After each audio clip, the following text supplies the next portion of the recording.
Bismillahirrahmanirrahim.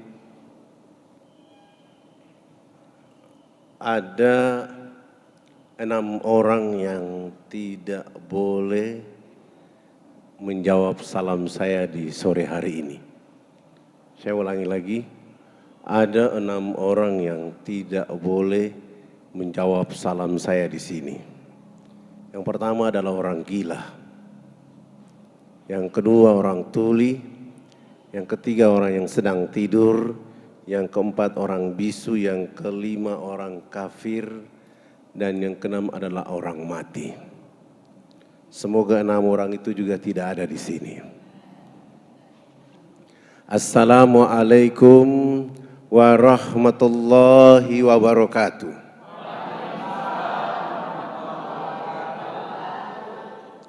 Innal hamdalillah nahmaduhu wa nasta'inuhu wa nastaghfiruhu wa na'udzu billahi min sururi anfusina wa min sayyiati a'malina may yahdihillahu fala mudhillalah wa may yudlil fala hadiyalah.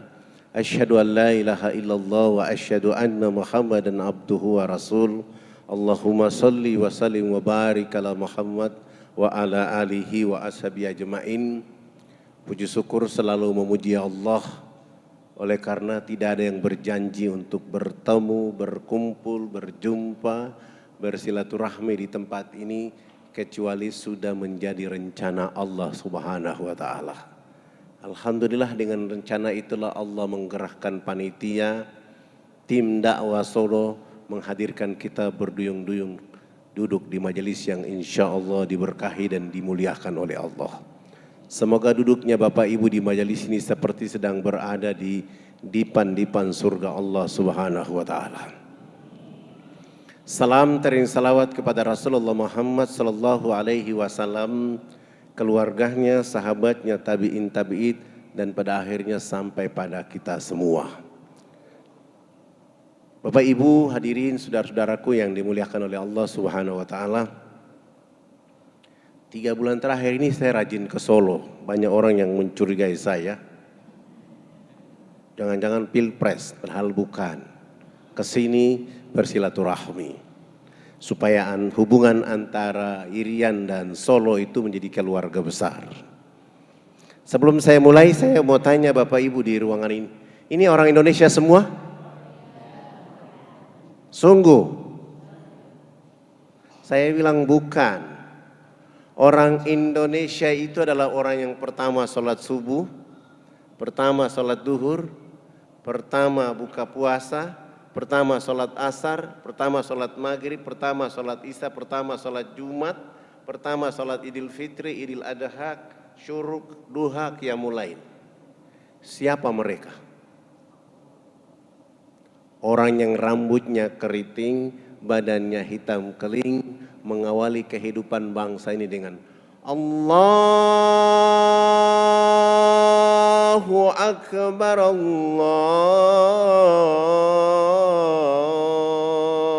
Akbar. Indonesia Tengah masih tidur, Indonesia Barat masih tidur, mereka yang menjaga republik ini dengan membesarkan nama Allah Subhanahu wa taala. Maka seandainya kalau tidak ada dakwah di sana, orang Indonesia Tengah, Indonesia Barat ditanya oleh Allah kelak di padang mahsyar. Oleh karena itu saudara-saudaraku, tidak ada ruang, tidak ada batas ruang, waktu, tempat, kecuali kita bersama-sama menjaga agama di republik yang kita cintai ini. Ustadz Fadlan ini dulu bukan ustadz, sebenarnya bukan ustadz. Karena background sekolah Fadlan SD, SMP, SMA, S1, S2, S3 semua berbaunya ekonomi. Tidak ada hubungan dengan agama. Tapi karena merasa kewajiban dakwah itu penting, maka mengambil alih. Dulu tahun 78 saya hijrah dari Fakfak ke Makassar. Waktu itu rambut saya kayak pohon beringin. Sudah hitam keling keribo pula. Melanjutkan studi di Fakultas Ekonomi di sebuah sekolah di Makassar. Waktu itu menumpang kapal barang, karena belum ada kapal Pelni, naik kapal barang dari Fakfak ke Makassar itu 5 hari perjalanan. Begitu naik kapal, pengumuman dari petugas kapal bahwa setiap orang yang menumpang kapal ini diperbolehkan mandi 1 kali saja. Alasannya penampungan air di kapal terbatas. Sudah hitam, keling, suruh mandi 1 kali, suasananya bagaimana kira-kira? 5 hari kemudian tiba di Makassar, turun dari kapal, ketemu orang Bugis Makassar, Fadlan menyapa mereka dengan Assalamualaikum warahmatullahi wabarakatuh. Tidak ada satupun yang membalas salam Fadlan. Bahkan sebagian orang di pelabuhan mengatakan, masa orang Islam rambutnya kayak begini? Dari pelabuhan menuju ke tempat kos, subuh menuju ke masjid, perjalanan dari tempat kos ke masjid, berjumpa dengan ketua DKM. Ketua DKM dia lihat kulit, rambut dalam posisi seperti itu, langsung dia tanya, "Hei, kamu dari mana?" Saya jawab, "Saya dari Irian Jaya." Langsung beliau mempercepat langkah meninggalkan saya. Sampai di masjid, dia perintahkan pemuda-pemuda masjid mengawasi. Dia bilang, awasi orang yang datang itu. Saya tidak tahu. Begitu datang saya menyapa dengan salam, mereka juga tidak balas. Saya menuju tempat wudhu, ada 5 pemuda yang berdiri mengawasi saya di saat wudhu. Selesai wudhu, masuk tahiyatul masjid, mereka awasi. Azan subuh, saya berdiri qobliyah subuh, diawasi. Qomat, saya berdiri berjamaah, ada 2 pemuda yang badannya kekar, berdiri di kanan dan kiri saya. Itu terjadi bukan pada saat sholat subuh, duhur pun demikian, diawasi, asar, maghrib, isya.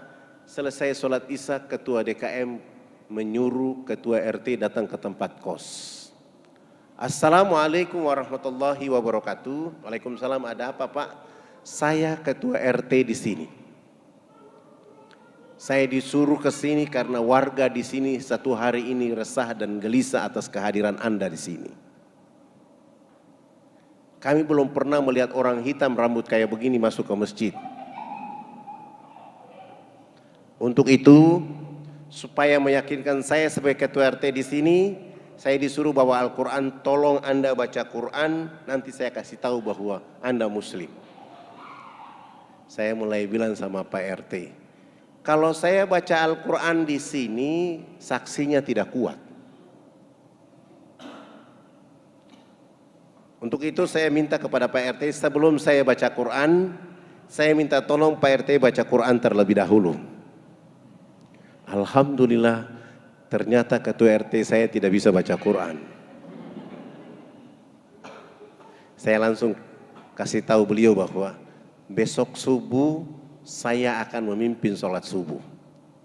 Beliau kasih tahu ketua DKM, saya keluar cari tukang cukur rambut saya cukur rapi. Pagi-pagi besok saya ke masjid jadi imam. Alhamdulillah selama saya kuliah di sana tidak pernah beli makan dan minum. Orang rebutan untuk melayani saya makan. Persoalan berikutnya saya ke kampus, masalah lagi. Sampai di kampus, di ruangan itu semua orang gagah, ganteng, cantik. Sayalah yang mengotori ruangan itu. Sehingga teman-teman mencurigai saya dan bilang sama dosen mata kuliah agama Islam, segera usir orang ini, dia asal dari Irian Jaya. Saya tidak tahu, saya kebetulan duduk bagian tengah paling depan. Begitu dosen mata kuliah agama Islam dia masuk, menyapa kami dengan salam, selesai dia mengatakan, yang merasa tidak beragama Islam silakan keluar karena hari ini adalah mata kuliah agama Islam. Saya tidak mungkin keluar. Tiba-tiba beliau berdiri dan menghampiri saya dan mengusir saya dari ruangan itu. Keluar! Kamu kan orang dari Irian Jaya kan? Saya baru tahu itu adalah saya. Saya tidak keluar, tapi saya berdiri dan maju ke depan kelas. Saya bilang sama dosen, sebelum saya keluar dari tempat ini, saya minta tolong Pak dosen dan teman-teman mahasiswa menjawab 3 pertanyaan saya. apakah agama Islam itu hanya untuk orang Arab dan orang Bugis Makassar saja, ataukah agama Islam itu rahmat untuk seluruh alam semesta? Pertanyaan kedua, siapakah sahabat Nabi rambutnya keriting, badannya hitam keling, suaranya merdu? Yang ketiga, saya minta tolong kepada dosen, tolong bawa Quran keliling kami dalam ruangan ini. Saya ingin mendengar saudari saya yang cantik dan saudara saya yang ganteng membaca Al-Quran baru saya keluar. Alhamdulillah, dosen membawa Al-Quran dimulai dari bangku urutan belakang sampai depan. Setelah Al-Quran sudah tiba di teman di samping kanan saya, dia baca Al-Quran selesai, dosen ini ambil Al-Quran, melewati muka saya dan menyerahkan Al-Quran ke teman di samping kiri saya. Saya bilang ini belum yakin juga ini. Sampai urutan mahasiswa 45, 46, saya berdiri merampas Al-Quran dari tangan dosen dengan urutan 47. Subhanallah, begitu saya buka Quran secara acak-acakan, surat yang diperlihatkan oleh Allah untuk saya baca waktu itu adalah surat Al-Hasyr yang artinya pengusiran. Saya baca 3 ayat terakhir selesai, dosen mengatakan dari 47 mahasiswa yang kuliah di ruangan itu hanya ada 7 orang saja yang bisa membaca Al-Quran. Dari 7 mahasiswa itu salah satunya lah pemilik rambut keribu berbadan hitam keling itu. Saya memberanikan diri maju ke depan kelas, minta waktu ceramah. Setelah ceramah 1,5 jam selesai, dosen mengatakan, alhamdulillah hari ini mata kuliah agama Islam kita sudah diajarkan dosen dari Irian, maka itu fadlan hari ini Anda lulus dengan nilai A. Saya bilang alhamdulillah, ternyata rambut keribu hitam keling rahmat juga ya. Dosen tidak salah, mahasiswa tidak salah, masyarakat di Pelabuhan Makassar tidak salah, di tempat kos saya tidak salah, karena opini sudah terlanjur diopinikan di seluruh Indonesia bahwa kalau cerita orang Irian pasti Kristen, perang suku, koteka, tertinggal dan terbelakang. Padahal dari sejarah agama-agama yang ada di pulau sana, agama yang tertua dan agama yang pertama adalah agama Islam. Dari mana agama Islam pertama kali masuk ke sana? Dakwah dari Sultan Malikul Soleh dari Samudra Pasai mengutus dai-nya turun ke Fakfak pada tanggal 17 Juli 1214 Masehi, bertemu dengan kepala-kepala suku, mereka mendakwakan mereka dan menghasilkan dakwah itu, jadi mereka menjadi muslim. Alhamdulillah, dari perjalanan dakwah Samudra Pasai, Wali Songo masuk dengan membangun masjid pertama oleh Raden Fatah, dan program berikutnya dilakukan oleh Sultan Hasanuddin dengan cara orang-orang Bugis datang ke Fakfak menikah dengan anak kepala suku, lalu mereka membantu dakwah di sana. Alhamdulillah, hari ini Fakfak sendiri sudah 99% muslim. Papua Barat hampir 65% muslim. Papua yang tadi tidak ada hari ini sudah menuju 45, menuju 55%. Kita sedang berjuang supaya bisa mengambil 60%, maka kita akan mengumumkan Indonesia emas untuk dunia dari dakwah agama yang kita lakukan. Alhamdulillah, selesai kuliah langsung pulang ke Irian. Langsung jadi PNS, pegawai Nabi SAW. Jadi dai. Pekerjaan saya yang pertama adalah harus bertemu dengan Dewan Gereja Provinsi Irian Jaya di bawah pimpinan salah satu orang namanya Pendeta Alfon. Kenapa saya harus ketemu Pendeta Alfon? Pendeta Alfon ini menggunakan kekuatan gereja agar mengusir saya dari Jayapura. Saya bilang sama beliau, saya orang Islam Irian, Anda orang Kristen Irian. Kita sama-sama bicara negeri ini dengan pembangunan rohani. Beliau tidak mau. Bagaimana cara saya harus bertemu dengan beliau? Jalan satu-satunya saya harus datang ke rumah beliau. Selesai sholat subuh saya jalan kaki ke rumah beliau. Begitu saya jalan kaki kurang lebih 100 meter, saya lihat beliau sedang lari pagi di depan halaman rumahnya. saya tunduk percepat langkah. Ketika saya tunduk mempercepat langkah, beliau lihat saya dan lari masuk ke dalam rumah, pintu rumahnya dia tutup. Saya menghampiri pintu rumah itu dan saya ketuk dari luar. Selamat pagi. Yang keluar dari dalam adalah istri beliau. Pagi, ada apa? Ibu, saya mau ketemu dengan pendeta Alfon. Istrinya menjawab, mohon maaf, Bapak pendeta tidak ada di rumah. Dalam hati saya baru yang tadi lari masuk itu siapa? Saya pulang. Besok pagi hari kedua saya datang lagi. Selamat pagi. Anak pendeta yang keluar mengatakan mohon maaf Bapak tidak ada di rumah. Saya pulang hari ketiga saya datang lagi, selamat pagi. Anak berikut dari pendeta keluar mengatakan tidak ada di rumah. Saya pulang hari keempat saya datang lagi, selamat pagi. Istri pendeta yang keluar masih saja mengatakan tidak ada di rumah. Saya pulang hari kelima saya datang lagi, selamat pagi. Istri pendeta lagi yang keluar masih saja mengatakan tidak ada di rumah. Sampai 1 bulan penuh tiap pagi saya mengetuk pintu rumah itu, tidak ketemu pendeta Alfon kecuali mendapatkan jawaban dari istri dan anaknya beliau tidak ada di rumah. Bulan kedua hari pertama tetap saja saya datang ke rumah itu. Selamat pagi. Istrinya yang keluar mengatakan tidak ada di rumah. Saya pulang hari kedua, bulan kedua saya datang lagi, selamat pagi. Anaknya keluar mengatakan tidak ada di rumah. Saya pulang hari ketiga, bulan kedua saya datang lagi, selamat pagi. Anaknya keluar mengatakan tidak ada di rumah. Saya pulang hari keempat saya datang lagi, selamat pagi. Istrinya keluar masih saja mengatakan tidak ada di rumah. Saya pulang hari kelima saya datang lagi, selamat pagi. Istrinya masih saja mengatakan tidak ada di rumah. Sampai hari ke-15 saya belum tiba di rumah itu. Istri dan anak pendeta sudah menunggu saya di depan rumah. Begitu saya menyapa selamat pagi, langsung mereka mengancam saya. Anda ini tidak bosan tiap pagi datang ke rumah ini.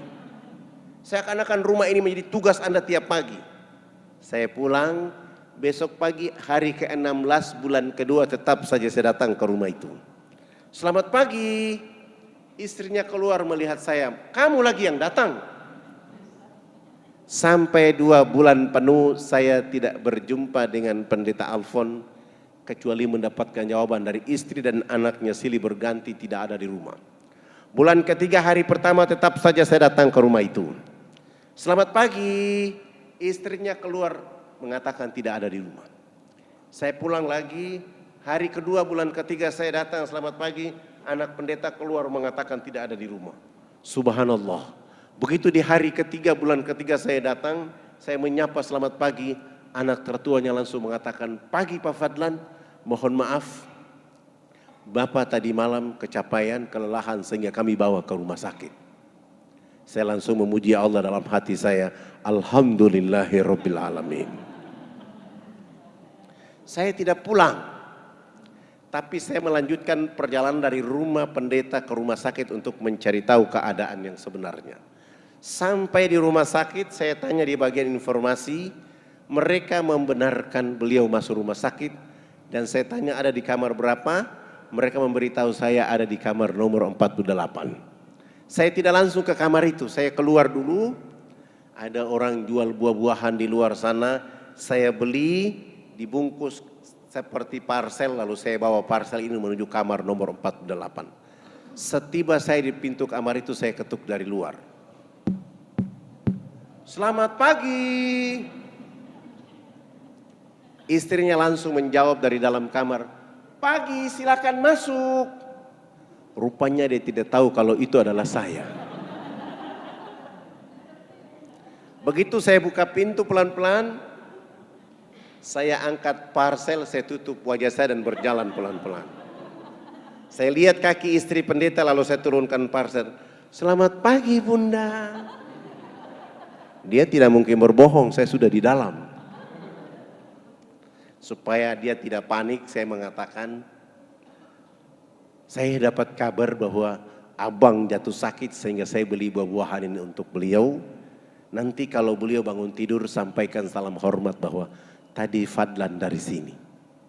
Begitu saya baru cerita dengan istrinya, Pendeta Alfon dari tempat tidur langsung menyapa saya. Selamat pagi Pak Fadlan. Saya tinggalkan istrinya, merapat ke tempat tidur salaman dengan beliau dan saya mengatakan, Abang Pendeta hari ini sungguh sangat luar biasa. Alhamdulillahirrabbilalamin. Saya dapat rahmat dari Allah karena saya sudah cari abang 2 bulan 3 hari. Sebenarnya abang tidak sakit. Tapi abang mendidik istri, anak hari-hari berbohong. Dan saya tidak yakin bahwa abang tidak ada di rumah. Tapi saya datang berulang-ulang kali, saya ingin cari tahu di mana kejujuran abang. Tapi abang tetap berbohong. Itulah yang menjadi penyakit supaya saya ketemu di rumah sakit ini. Di sisi lain abang di gereja bicara cinta kasih. Sementara istri dan anak diajarkan untuk berbohong. Kalau sembuh jangan mengulangi perbuatan buruk ini lagi. Pamit pulang. 5 hari kemudian beliau sembuh dan pulang ke rumah. Hari ke-6 saya menjadi tamu pertama di rumah mereka. Selamat pagi. Beliau bersama istri dan 7 anak membuka pintu dan mempersilahkan saya masuk ke dalam rumah mereka. Di saat itulah saya mulai dengan judul Indahnya Islam bagi Penduduk Alam Semesta. Dari jam 10 pagi itu sampai jam 12 siang saya pamit pulang. Pendeta Alfon mengantar saya sampai depan pintu pagar. Beliau mengatakan, Fadlan, usahakan besok datang lebih pagi lagi. Alhamdulillah, besok pagi saya datang dari jam 7.30 sampai duhur. Sholat duhur selesai, saya melanjutkan pekerjaan itu sampai asar. Pekerjaan seperti ini saya lakukan 5 hari berturut-turut. Subhanallah, menjelang waktu asar di hari ke-5, beliau bersama istri dan 7 anak menyatakan sikap hijrah mengucapkan 2 kalimat syahadat. Begitu mereka mengucapkan 2 kalimat syahadat, saya langsung sujud syukur dan menangis kepada Allah. Dalam hati saya berteriak besar-besar di rumah itu dan saya mengatakan, seandainya saya angku dengan agama ini, begitu saya diusir saya tidak akan datang lagi ke rumah itu. Saya sombong dengan agama yang saya anut, begitu mereka mengatakan tidak ada di rumah, saya tidak akan pernah lagi injak pintu rumah itu. Tapi terima kasih ya Allah ya Rabb, Engkau telah menanamkan kesabaran kepadaku tentang perkara ini dan hari ini hadiah terbaik dari Engkau kepada saya dengan perkara ini. Alhamdulillah mereka mengucapkan 2 kalimat syahadat. Saya ada sedikit tabungan, sewa rumah yang lebih besar. Saya pindahkan keluarga itu dengan tujuan menuntun mereka bisa baca Quran dan menuntun mereka untuk bisa sholat 5 waktu. Alhamdulillah hari Jumat saya ganti nama Alfon dengan nama Abu Sufyan. Hari Jumat beliau bersama anak laki-lakinya sudah mulai sholat Jumat di masjid. Asar sudah mulai sholat di masjid, Maghrib sudah di masjid, Isya, Subuh sudah ke masjid. Begitu hari Minggu pagi, orang masih menunggu dia di tempat lamanya dari jam 6 pagi sampai jam 11 siang. Tidak mungkinlah Abu Sufyan ke sana karena sudah sholat Jumat, sudah takbir. Konsekuensi dari dakwah itu akhirnya Fadlan dicari, ditangkap. Tanpa proses BAP langsung dimasukkan nginap di penjara selama 3 bulan. Alhamdulillah. Setelah menikmati 3 bulan itu selesai keluar, saya bilang sama teman-teman dakwah tidak boleh berhenti. Kami mulai bergeser dari Jayapura ke kampung itu kurang lebih 179 km. Begitu kami sampai di sana, turun dari kendaraan saya menuju rumah kepala suku. Ternyata kepala suku berdiri di balik pintu rumah dengan tombak. Diangkat tombak itu jarak 7 meter kena di betis kaki kiri saya ketika saya menghindar. Ternyata kena di betis kaki kiri saya dan saya terjatuh. Ketika saya terjatuh, Paradai ingin melakukan perlawanan dan saya mengatakan, kita kesini bukan berperang, kita kesini berdakwah. Dan tombak di betis kaki kiri ini adalah konsekuensinya dakwah. Jangankan Fadlan, nabimu Rasul Muhammad sallallahu alaihi wasallam datang ke Taif dilempar sampai tumitnya berdarah-darah. Apalagi artinya Fadlan. Tugas kalian bukan melawan mereka, tetapi mencabut tombak dari betis kaki kiri saya. Alhamdulillah mereka cabut tombak dari betis kaki kiri saya. saya dilarikan ke rumah sakit, harus tidur di rumah sakit selama 3 bulan. Setelah sembuh sehat walafiat, saya coba lari pagi, kaki saya sudah kuat dan saya bilang, tidak ada alasan lain kecuali kita kembali ke kampung itu lagi. Teman-teman mengatakan, Ustadz sudah dipanah di sana, sudah ditombak di sana, untuk apa kita ke sana? Saya mengatakan, jangan kamu bangun kebencian dengan manusia. Tugas kita berdakwah. Akhirnya mereka ikut dan kami kembali ke kampung itu. Begitu kami tiba di kampung itu, saya turun lagi dari kendaraan, menuju rumah kepala suku. Anak tertua kepala suku ada di halaman rumah dan saya tanya, Abang, ada bapak kepala suku? Anaknya mengatakan, minta maaf, bapak ada di rumah tapi sudah 2 minggu ini sakit, terserang penyakit malaria. Kami tidak bisa bawa ke rumah sakit karena kami tidak punya mobil, kami tidak punya uang. Langsung saya jawab, kami datang ke sini untuk menjemput bapak kepala suku, abang dengan ibu, dibawa ke rumah sakit. Nanti kami yang biaya seluruhnya, kami yang bayar. Alhamdulillah kami bawa kepala suku ini ke sana. Kami rawat dia rumah sakit selama 2 minggu, sehat, sembuh sehat walafiat. Sesudah itu kami cari mereka bekal kehidupan, antar kembali mereka ke kampung halaman. Kami kembali ke kota. 1 minggu kemudian baru kami mulai datang berdakwah di sana. Baru 3 hari kita bicara Islam, kepala suku ini bersama istri dan 13 anak, ditambah dengan 15 kepala keluarga di kampung kecil itu pun hijrah mengucapkan 2 kalimat syahadat. Ribut lagi, Fadlan dicari lagi, ditangkap tanpa proses BAP, langsung nginap di penjara selama 6 bulan. Alhamdulillah. Setelah 6 bulan keluar, saya bilang dakwah tidak boleh berhenti. Dakwah harus seperti air mengalir. Kapan tidak ada air di bumi orang akan kehausan. Begitu juga dakwah. Maka kami naik ke atas bukit untuk berdakwah. Subhanallah, baru berdakwah 2 bulan, Allah kasih hidayah kepada 30 kepala keluarga hijrah mengucapkan 2 kalimat syahadat. Ribut lagi Jayapura, Fadlan dicari lagi, ditahan untuk nginap di penjara selama 9 bulan. Alhamdulillah. Setelah 9 bulan itu selesai, saya mulai berpikir, hari terakhir dari bulan ke-9 mau keluar, orang yang biasa menangkap saya itu datang. Dia buka gembok penjara itu dan dia maki-maki saya di sana. Ruangan ini tidak ada orang lain yang masuk kecuali wajah Anda ini. Kenapa Anda tidak takut dengan penjara ini? Saya bilang, Abang, saya bukan maling, saya bukan pembunuh, saya bukan pemberontak, saya juga bukan penjahat.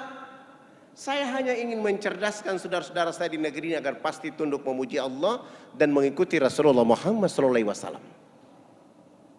Orang kaya abang ini suatu saat akan ditangkap oleh Allah dan disiksa oleh Allah habis-habisan karena abang salah menangkap orang. Bahasa saya ini ternyata membuat dia ketakutan dan dia bilang sama saya, jangan kau kasih takut-takut saya. Begitu keluar dari penjara, saya tidak kembali ke posko dakwah saya. Beliau bawa pulang saya ke rumahnya. Setiba saya di rumah, beliau bilang, ceritakan Islam kepada kami. Alhamdulillah, ini dakwah saya yang paling tercepat. 8 jam kemudian, beliau bersama istri dan 5 anak pun hijrah mengucapkan 2 kalimat syahadat. Saya mulai berpikir, tidak ada pekerjaan yang paling bergengsi di dunia ini kecuali berdakwah. Siapa yang melakukan pekerjaan ini dengan asyik, Allah akan ganti dengan hidayah lebih cepat daripada angin. Tapi di saat dia dengan asyik itu dia pasti difitnah, dicemooh, ditangkap, difitnah, dilempar, ditombak, bahkan dipenjara mau dibunuh. Tapi Allah akan ganti dengan hidayah lebih cepat daripada angin. Mulai melirik dari Jayapura menuju pegunungan. Tidak punya uang, mau dan tidak mau kami harus jalan kaki. Berapa lama jalan kaki dari Jayapura ke gunung itu? 3 bulan.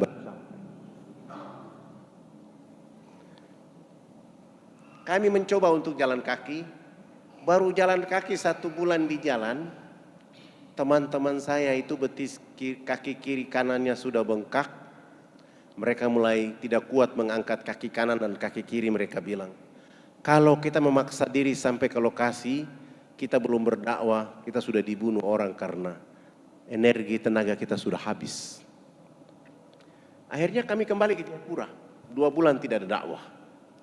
Bagaimana caranya bisa sampai ke lokasi itu?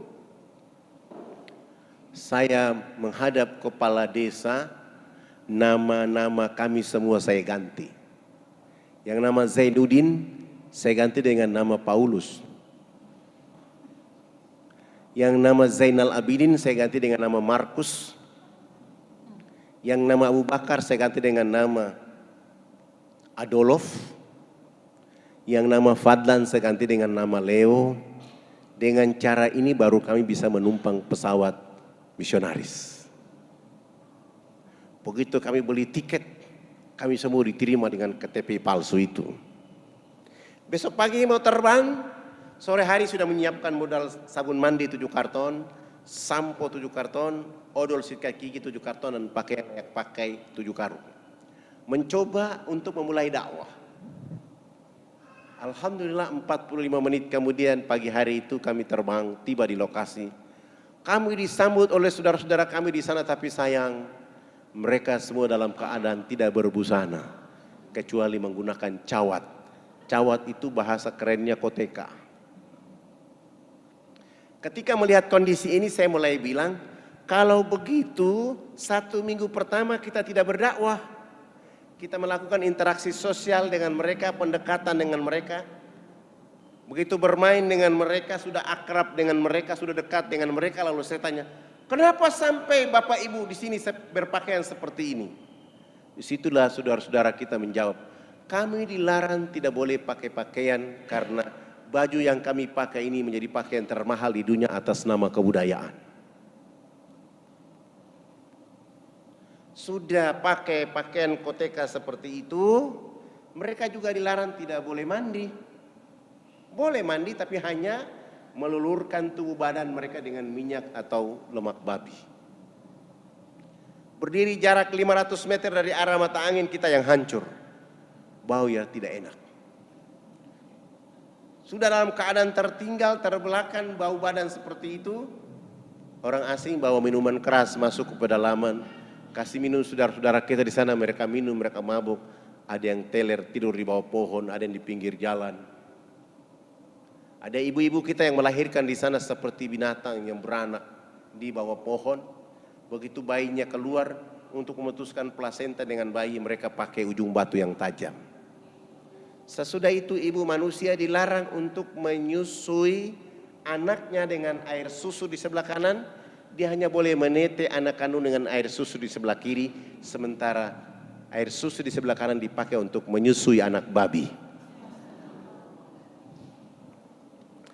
Ketika kami melihat keadaan itu, kami semua sujud dan menangis minta ampun. Dosa apa lagi kami hari ini? Saya langsung menjawab, tidak ada cara lain dan tidak ada agama lain yang bisa melakukan itu kecuali agama yang dibawa oleh Nabi Muhammad SAW. Dengan cara apa? Dakwah. Saya mentadaburi surat 16 ayat 125 surat An-Nahl. A'udzubillahi minasyaitonirrajim. Ud'u ila sabili rabbika bil hikmah wal mau'izatil hasanah wajadilhum billati hi ahsan. Minggu kedua dakwah dimulai. Kami coba bawa salah satu kepala adatnya, kepala sukunya, kami bawa dia ke sungai. Sampai di pinggir sungai saya bilang, Bapak, cawatnya dibuka dulu. Setelah beliau buka itu pakaian adatnya, beliau bersama kami langsung jebur masuk dalam sungai. Setelah itu naik, saya suruh dai berdiri depan dengan sabun, sampo, odol sikat gigi. Saya di belakang mereka dan kepala suku di samping kanan saya. Saya ambil satu sabun, saya kasih kepala suku dan saya bilang, Bapak kepala suku ikut gerakan kami. Kami gosok sabun di sebelah kanan, kepala suku ikut gosok sabun di sebelah kanan. Kami gosok sabun di sebelah kiri, kepala suku ikut gosok sabun di sebelah kiri. Tubuh badan kami sudah penuh dengan busa sabun. Saya ambil sabun dari tangan kepala suku, saya ganti dengan sampo 1 botol. Rambut jenis kami ini kalau belum kena air dengan sampo itu rambut tenang-tenang saja. Begitu kepala suku dia siram sampo di rambutnya, dia keramas, rambut keribu keriting itu dia mekar kayak bunga yang berkembang. Sehingga busa sampo itu makin tinggi, Begitu makin tinggi, jatuh kena hidung kepala suku. Kepala suku ini mencium bau harum dari sampo, langsung pergi, tidak mau lagi bilas dengan air. Begitu dia jalan, para dai mulai mengatakan, "Bapak kepala suku, harus disiram dengan air." Kepala suku menjawab, "Tidak anak, ini wangi." Rupanya selama hidupnya baru pertama mencium bau harum. Alhamdulillah, kepala suku ini 6 hari berturut-turut mandi tidak pernah bilas dengan air. Di hari ke-6 bersama kami kembali jebur ke dalam sungai, naik sama-sama gosok sabun, sampo. Kami yang lain kembali jebur dalam sungai untuk bilas. Kepala suku ini naik pasang koteka dan berjalan. Kelihatan busa berjalan kayak kuntilanak. Kena matahari, busa sampo itu kering, busa sabun itu kering. Kepala suku langsung ke kebun bekerja seperti biasa seorang petani. Jam 2 siang dia pulang dari kebun. Perjalanan pulang dari kebun ke rumah, Allah turunkan rahmat berupa hujan. Kena di tubuh badannya, busa sampo dan sabun yang tadi kering muncul kembali. Beliau gosok-gosok sampai hilang itu busa sampo dan sabun. Allah ganti dengan kesegaran jasmani. Kepala suku ini tiba di rumah, tidur dari jam 3 sore sampai jam 9 pagi hari berikutnya. Pagi-pagi kami sampai ke rumahnya, beliau bangun tidur langsung beliau mengatakan, "Anak, mandi yang benar itu yang anak ajarkan. Bapak kemarin dimandikan oleh Sang Pencipta sehingga Bapak tidur menjadi enak. Selama ini Bapak belum pernah tidur enak seperti tadi malam." Oh, bagaimana kalau pagi ini Bapak ikut mandi? Dengan senang hati beliau ikut kami ke sungai, mandi, resmi bilas, naik beliau itu dari jam 10 pagi sampai jam 3 sore hari itu. Setelah dia bangun tidur, kampanye warga adat masyarakat beliau, besok pagi yang berkumpul di lapangan dekat sungai sebanyak 3.712 orang. Laki, perempuan, tua, muda, besar, kecil untuk belajar mandi menggunakan sabun mandi yang kami bawa. Kami ajarkan mereka dari jam 8 pagi sampai jam 12 siang belum tuntas semuanya. Saya skorsing pelajaran mandi karena kami mau sholat duhur. 1 minggu sebelumnya kami sudah buat panggung di tengah lapangan itu menjadi tempat sholat kami. Saya bilang sama kepala suku, yang sudah mandi jangan pulang, yang belum mandi juga jangan pulang. Nanti kami selesai sholat duhur kami akan melanjutkan pelajaran mandi. Kami wudhu selesai, kami naik di atas panggung. Yang sudah mandi maupun yang belum mandi mereka duduk di bawah panggung. Salah satu dai dia qomat dan saya takbir. Allahu Akbar. Teman-teman dai di belakang saya pun ikut takbir. Allahu Akbar. Begitu kami takbir, yang sudah mandi maupun yang belum mandi yang duduk di bawah panggung, semuanya serentak berdiri, berputar keliling panggung sholat dengan berlawanan arah jarum jam seakan-akan kami itu Ka'bah. Mereka tawaf. Apa yang mereka lakukan? Ternyata berputar keliling panggung sholat dengan berlawanan arah jarum jam itu untuk memperhatikan gerakan-gerakan sholat duhur yang kami lakukan. Saya salam ke kanan, Assalamualaikum warahmatullahi. Salam ke kiri, Assalamualaikum warahmatullahi. Kepala suku besar itu langsung loncatnya di atas panggung sholat dan mengajukan beberapa pertanyaan. Anak, kenapa anak dengan teman-teman berdiri dan angkat tangan dan mulutnya bicara-bicara? Itu maksudnya apa? Saya bilang dalam hati saya, subhanallah, baru mandi cerdas begini. Saya mencoba menjawab pertanyaan yang bisa masuk di akal pikiran mereka. Saya mulai jawab. Bapak kepala suku, mama-mama dan masyarakat, kami 20 dai ini agama kami Islam. Dalam agama kami diperintahkan Tuhan Allah Sang Pencipta dalam 1 hari 5 kali menghadapnya di saat dan waktu yang ditentukan. Tadi kami berdiri mengangkat tangan, itu artinya kami menyerahkan sepenuhnya kami punya jiwa, kami punya raga, dan kami punya kehidupan ini kepada Tuhan Allah. Yang kami bicara-bicara adalah Allah Maha Besar. Jiwa, raga, dan kehidupan kami ini kecil sehingga tangan kiri kami malu menutup dada kami, tangan kanan kami malu menutup tangan kiri dan dada. Terserah Allah. Mau menghukum kami terserah, mau memberi kami hadiah terserah, karena kami sudah menyerahkan sepenuhnya jiwa, raga dan kehidupan kami kepada Tuhan Allah. Kepala suku mendengar penjelasan saya, langsung beliau mengatakan, oh, ini agama yang benar. Menurut Bapak kami sudah Islam. Beliau mengajukan pertanyaan berikutnya, tapi kenapa sesudah itu anak dengan teman-teman bongkok badan? Apa artinya bongkok badan? Kenapa ruku? Saya jawab, kami bongkok badan itu supaya kami melihat di bumi ada fasilitas yang dikasih oleh Allah. Pasir, tanah, batu, air, hewan, tumbuhan, semua itu pemberian Allah kepada manusia, dinikmati, dilindungi, karena masih ada manusia berikutnya. Oh, ini agama yang benar. Menurut Bapak kami sudah Islam. Tapi kenapa sesudah itu anak dengan teman-teman tunduk mencium papan itu? Apalagi artinya? Kenapa sujud? Saya jawab, kami tunduk mencium papan pertanda kami menangis atas dosa kejahatan yang kami lakukan di bumi, sehingga kami merendahkan kepala kami minta ampun. Kenapa kami lakukan itu?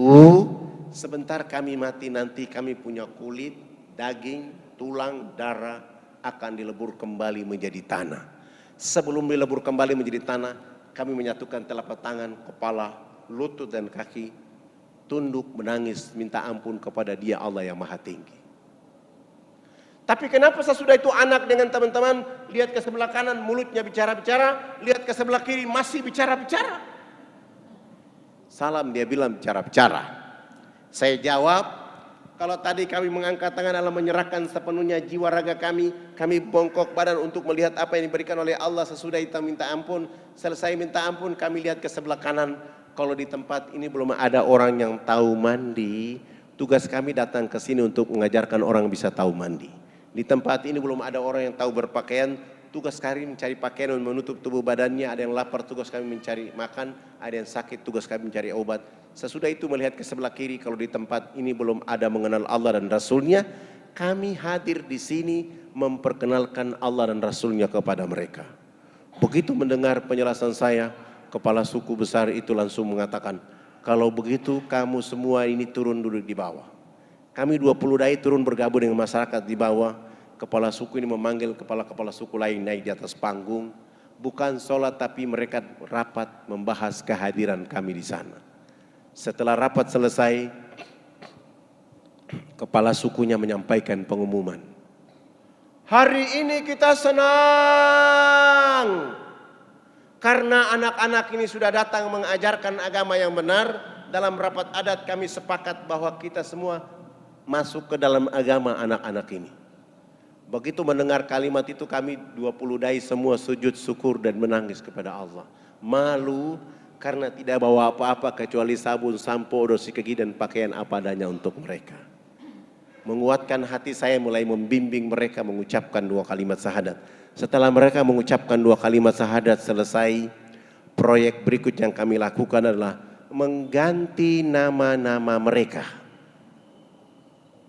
Yang nama Paulus kami ganti nama dengan Abdul Halim, Abdul Hakim, Zainal Abidin, Musa, Ibrahim, Abu Bakar, Abdul Rahim. Dan itu nama-nama yang paling cocok jika orang Irian masuk Islam. Sangat lucu kalau dia masuk Islam, badannya hitam, rambutnya keriting, dipanggil Suroso. Nggak cocok. Atau dia masuk Islam rambutnya keriting, badannya hitam, ini dipanggil Kang Asep. Tidak cocok. Tapi Zainal Abidin, Abdul Muthalib, nama-nama itu yang cocok untuk mereka. Setelah mengganti nama mereka, proyek berikut yang kami lakukan untuk mereka adalah melaksanakan hitanan massal mulai dari umur 7 bulan sampai umur 63 tahun. Alhamdulillah kami dibantu oleh guru, sahabat, teman, kawan, orang tua kami, Kolonel Dr. Mulya Tarmizi dari Angkatan Laut, bawa tentara, polisi, kita bawa ke atas, menghitan saudara-saudara kita di sana. Begitu dalam proses hitanan, beliau bilang sama saya, harus kita kasih tahu Pak Harto, biar pembangunan di sini dipercepat. Saya bilang saya tidak ada akses ke Pak Harto, kalau Tuan Guru punya akses silakan. Langsung beliau bikin fax di fax. Pak Harto bilang, silakan bawa tua-tua adat dan kepala suku menghadap saya. Subhanallah, kepala-kepala suku ini sudah pakai celana panjang, pakai kemeja, bahkan sudah pakai jas. Tapi belum bisa pakai sepatu. Karena ukuran kakinya rata-rata nomor 47. Tidak ada jenis sepatu itu, terpaksa kami menggunakan sendal jepit kelebihan tumit. Terbang Makassar terus ke Jakarta. Menginap di Menteng Wisma Haji Jakarta Pusat. Pagi-pagi bangun sholat subuh selesai, sarapan, mandi dan pakaian menuju istana. Begitu kami sampai di istana, Pak Harto mengatakan pertemuannya ditunda. Bukan jam 10 pagi dan bukan di istana. Pak Harto minta supaya lebih baik, lebih akrab di rumahnya jam 5 sore. Akhirnya kami balik ke Wisma Haji, sholat duhur, makan siang, sholat duhur selesai, istirahat, bangun, mandi, sholat asar selesai, kami datang ke Jalan Cendana. Begitu kami datang, Pak Harto sudah berdiri depan pintu rumahnya menyambut tua-tua adat dan kepala-kepala suku. Bersalaman, berpelukan, dibawa masuk ke dalam ruang tamu, dikasih makan, dikasih minum. Pak Harto juga sudah menyediakan bingkisan, oleh-oleh, ditambah dengan uang saku dan tiket. Sebelum menyerahkan bantuan dan uang saku ini, oleh-oleh kenang-kenangan ini, Pak Harto minta supaya salah satu dari kepala suku bicara konferensi pers. Lalu kepala suku besarnya yang bicara. Bapak tidak pantas jadi presiden. Presiden macam apa hanya bangun Makassar? Karena dia baru lihat Makassar.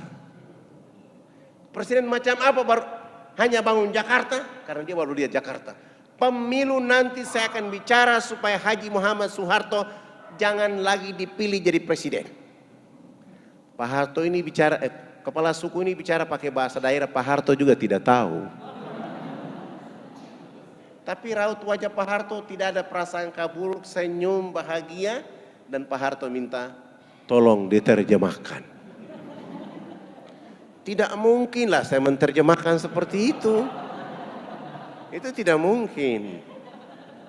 Tapi saya mengambil makna dari apa yang dimau oleh kepala suku, lalu saya bilang sama Pak Harto, Bapak Presiden yang terhormat, hari ini kepala-kepala suku sungguh bahagia bisa bertemu dengan Bapak Presiden. Dan kepala suku besar tadi mengatakan Haji Muhammad Soeharto layak jadi Bapak Pembangunan Nasional. Dengan cara inilah Pak Harto langsung menelpon Menteri Agama, kepala-kepala suku itu diberangkatkan haji pada tahun itu juga. Dan Pak Harto minta kepada Menteri Agama, setiap tahun orang-orang kepala suku ini yang masuk Islam melalui jalur AFKN, melalui jalur saya, mereka minimal 50 sampai 75 orang harus berangkat haji.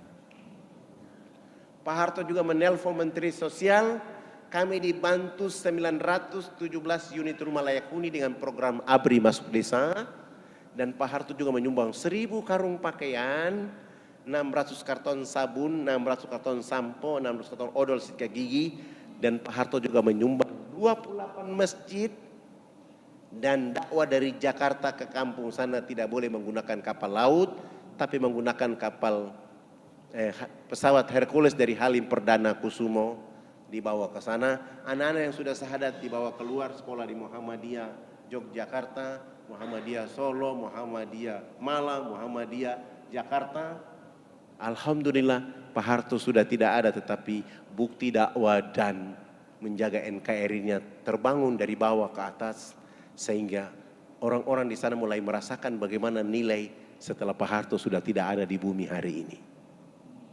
Ini mungkin dari awal cerita. Ada yang mau bertanya, saya persilahkan. Atau ada pemuda-pemuda di sini yang belum menikah, angkat tangan. Ini sudah menikah semua. Antum sudah menikah? Angkat tangan lah. Yang belum menikah. Yang belum menikah ini saya sarankan, janganlah antum menikah wanita Solo, rugi.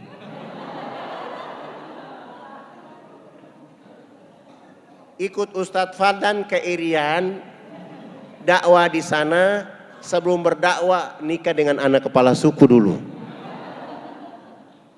Karena kalau antum nikah wanita Solo, anaknya anak Solo, anak Jawa.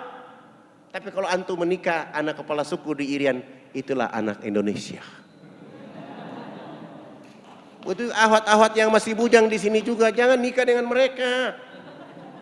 Lapor dirimu kepada Ustadz Fadlan, nanti Ustadz Fadlan stok dari sana yang laki-laki, anak kepala suku menikah dengan mereka.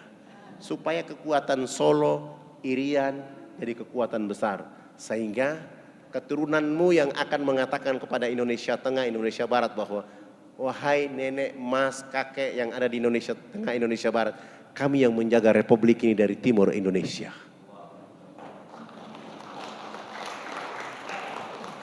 Oke, silakan yang bertanya, saya persilakan.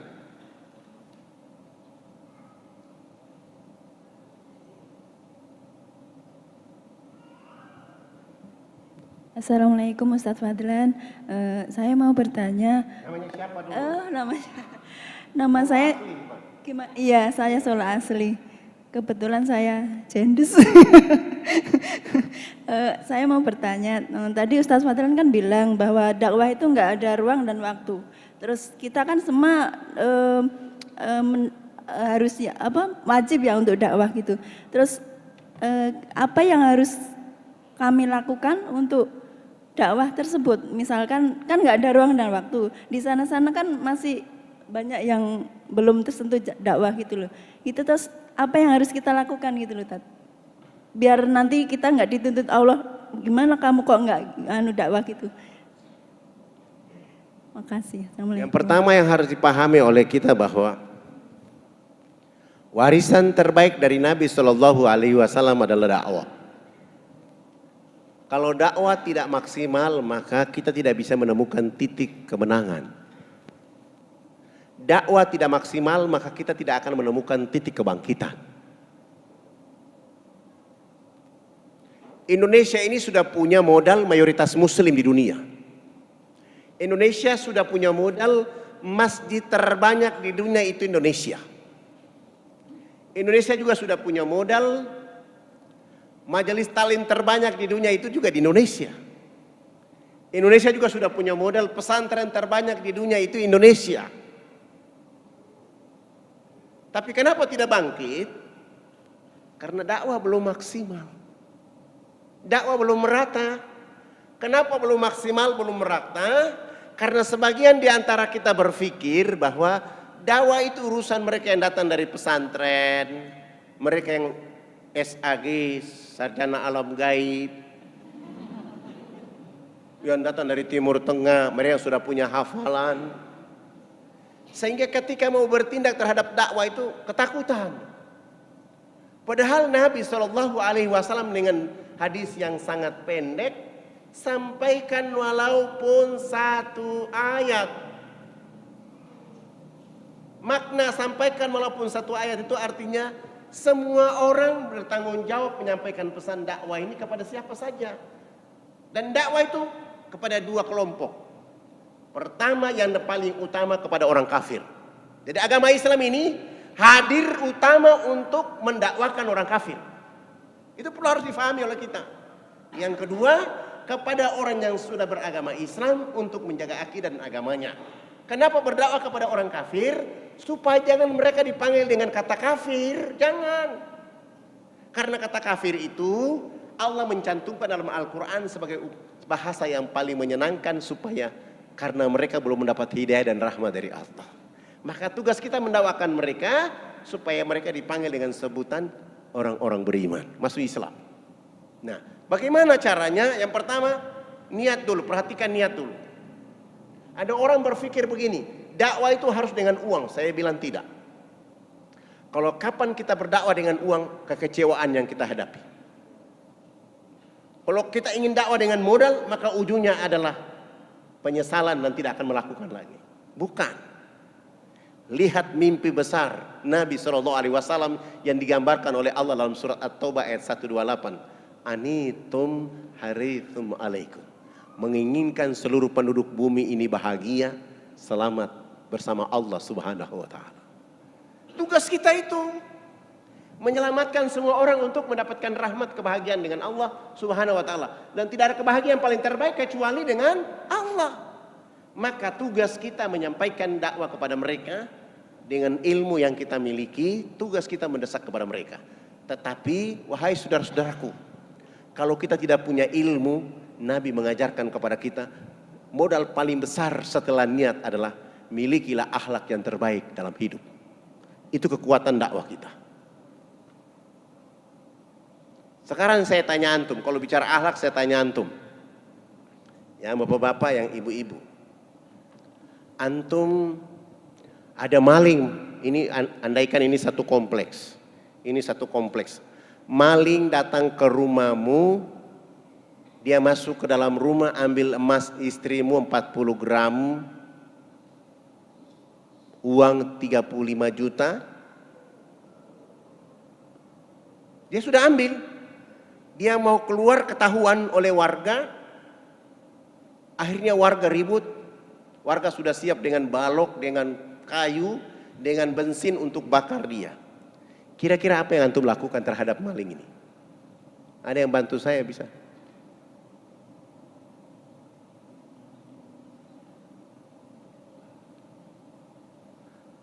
Survei membuktikan rata-rata orang yang berwudu, takbir, ruku, sujud salam tidak melahirkan akhlak kepada sang maling ini. Pasti dia dipukul, dia diancam, dia dilaporkan ke polisi, bahkan dibakar. Padahal esensi maling itu datang kalau kita dengan dakwah kepada dirinya, dia akan bertobat selama-lamanya.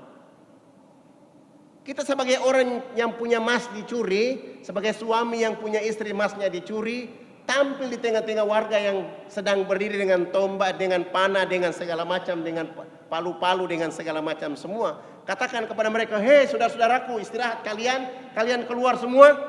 Ini adalah tamu saya. Setelah mereka pergi, bawa maling itu ke ruang tamu. Suruh istri siapkan makanan dan minuman yang enak untuk dia makan. Di saat dia makan minum bilang sama dia, karena antum datang ke sini tidak memberitahu saya, sehingga ala kadarnya saya siapkan. Lain kali antum ke sini 3 hari sebelum datang kasih tahu, saya akan masak ayam 1 ekor untuk dirimu sendiri. Sesudah itu antar dia keluar. Pasti emas yang ada di dalam kantong dia, uang yang ada di kantong dia akan kembalikan dan dia akan bertaubat. Di perjalanan dia akan katakan, itulah orang Islam dengan kecerdasan Islam kepada diri mereka. Ini energi yang paling kuat. Niatnya jadi maling, berubah menjadi orang yang beriman. Kenapa saya tanya ini? Karena saya punya kasus. Dia agamanya Protestan,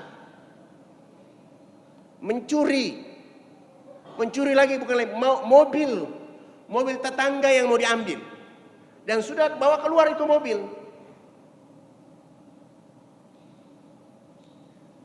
Ketika warga sudah siap, dia sudah bawa mobil keluar dan mobil diparkir di depan pintu rumah saya. Ketika dia mau dihajar, saya keluar dari dalam rumah dan saya bilang, kalian pulang semua. Ini tamu saya, cuma dia salah jalan, dia kira ini mobil saya, maka dibawa keluar. Saya tarik dia masuk ke dalam rumah. Saya bilang silakan bawa mobil ini pulang. Mobilnya tidak lecet juga, tidak apa-apa. Saya mau masuk dalam rumah, saya bilang kamu tunggu di sini, kita kasih minum dia, kasih makan dia. Azan subuh. Ketika azan subuh saya bilang, saya mau ke masjid sholat. Di rumah ini tidak ada laki-laki, Anda ikut saya ke masjid. Dia bilang, agama saya Kristen. Wah, apa yang terjadi? Dia bilang, agamamu Kristen, saya mau ke masjid, Anda tinggal di sini. Dia berpikir, dia bilang, kalau begitu saya ikut ke masjid. Dan hari ini saya mau mengucapkan 2 kalimat syahadat. Hari ini maling ini jadi salah satu ustadz keren di Indonesia. Saya tidak perlu menyebut namanya. Jadi dakwah kita dengan cara yang begitu. Kenapa? Akhlak. Memang susah. Menurut pandangan kita ini tidak bisa, saya tidak bisa. Apalagi darah orang Maluku Irian. Orang kawasan timur itu tinggi temperatur. Ada yang lain? Silakan.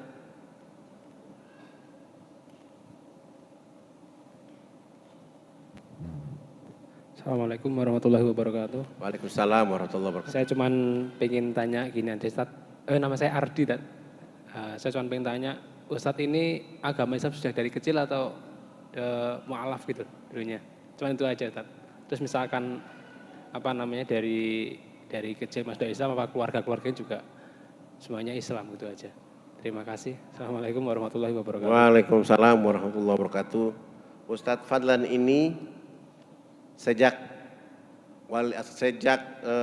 Sultan Malikul Soleh berdakwah ke sana, uyutnya Ustadz Fadlan sudah muslim saat itu. Ayah saya seorang guru agama, dan kami belajar Islam lebih banyak kepada beliau. Ditambah lagi hijrah ke Makassar, dari Makassar juga datang ke Jawa Timur, ke Ponorogo, ketemu beberapa guru untuk terus menambah ilmu. Ya, ditambah-tambah pergi ke Timur Tengah, ditambah-tambah sedikit, itu menjadi modal. Dan kami lakukan itu terus sampai hari ini. Saya sudah wakafkan diri saya dan keluarga saya untuk pekerjaan ini. Dan saya menganggap itu paling damai, paling asik. Karena saya juga sudah ditawarkan berkali-kali jadi anggota partai. Ada yang sudah transfer uang ke rekening antar mobil, dengan catatan keluar bicara dakwah lewat partai. Saya bilang enggak, tidak asik kalau saya di partai karena ada aturan di partai. Itu sudah saya hadapi setiap musim pemilu. Ini tahun kelima dari pemilu saya selalu berhadapan dengan itu. Saya menghindar. Biarlah seperti dai sehingga saya bisa ketemu dengan masyarakat. Dan saya sudah ditawarkan jadi gubernur berapa kali, saya juga tidak mau. Kepala-kepala adat sudah minta, saya harus masuk, enggak. Saya mengambil keputusan ini karena satu hal yang harus saya kerja hari ini. Salah satu kepala suku beliau sudah meninggal dunia. Beliau bilang begini, Indonesia itu makmur, sejahtera, Palestina itu merdeka, cuma satu hal yang dilakukan oleh orang di Indonesia. Perbanyak rusa di Irian. Ini kepala suku bicaranya, analoginya tinggi. Kalau mau Indonesia merdeka, Indonesia adil makmur, kalau mau Indonesia adil makmur, Palestina itu merdeka, perbanyak rusa di Irian. Maksudnya perbanyak Islam di Irian. Kalau orang Irian sudah Islam semua, titik kesejahteraan itu akan didapatkan di Indonesia. Dan semangat Palestina merdeka itu akan dimiliki oleh Palestina. Karena saudara yang tadi kritik Muslim itu kadang jadi wacana dalam Republik Indonesia dan Palestina untuk berdiri bahwa kami adalah pembela agama Allah Subhanahu wa Ta'ala. Dan saya sungguh yakin itu. Nanti mungkin lain kali saya minta panitia, kalau saya bicara pakai slide supaya akan saya tunjukkan kenapa kepala suku ini bicara begitu. Saya lihat dalam surat 67 ayat 34, Allah bilang lihat alam semesta ini, lihat sekali, dua kali, tiga kali, kau tidak ketemu apa-apa kecuali sesuatu yang hampa. Sebuah rahasia Allah di balik itu, dalam bahasa tadabbur bahwa di balik hikmah ayat-ayat Allah itu rahasia, energi hidup untuk menjaga dakwah dan agama ini di Indonesia yang terbaik. Ada yang lain? Silakan.